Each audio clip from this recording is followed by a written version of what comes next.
కలయిక అని చెప్పి నేను భావిస్తున్నాను. మరి నేను అనేక సందర్భాల్లో చెప్తూ ఉంటాను, ఈ మూడు పార్టీల యొక్క కలయిక చూసినప్పుడు ఒక త్రివేణి సంగమాన్ని మనం చూస్తున్నట్టుగా మనం భావించవలసినటువంటి నేపథ్యం. ఒక పక్క చంద్రబాబు నాయుడు గారి స్ఫూర్తి, చంద్రబాబు నాయుడు గారి యుక్తి, రెండవ పక్క నరేంద్ర మోడీ గారి స్ఫూర్తి, అదేవిధంగా పవన్ కళ్యాణ్ గారి శక్తి. ఈ మూడింటి కలయికే ఇవాళ రాష్ట్ర ప్రజల ముందు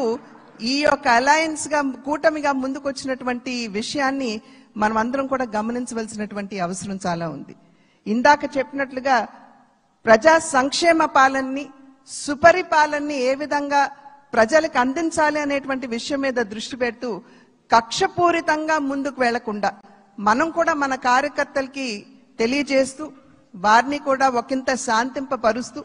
ఎందుకంటే గడిచిన 5 సంవత్సరాల కాలం వారు ఎదుర్కొన్నటువంటి సమస్యలు ఏదైతే ఉన్నాయో, ఇబ్బందులు ఏవైతే ఉన్నాయో వాటి నేపథ్యంలో ఒకంత అత్యుత్సాహం కావచ్చు ముందుకు వచ్చి మరి ఏ విధంగా మనం ముందుకు వెళ్ళాలి అనేటువంటి అంశం మీద దృష్టి సారిస్తున్నటువంటి సందర్భంలో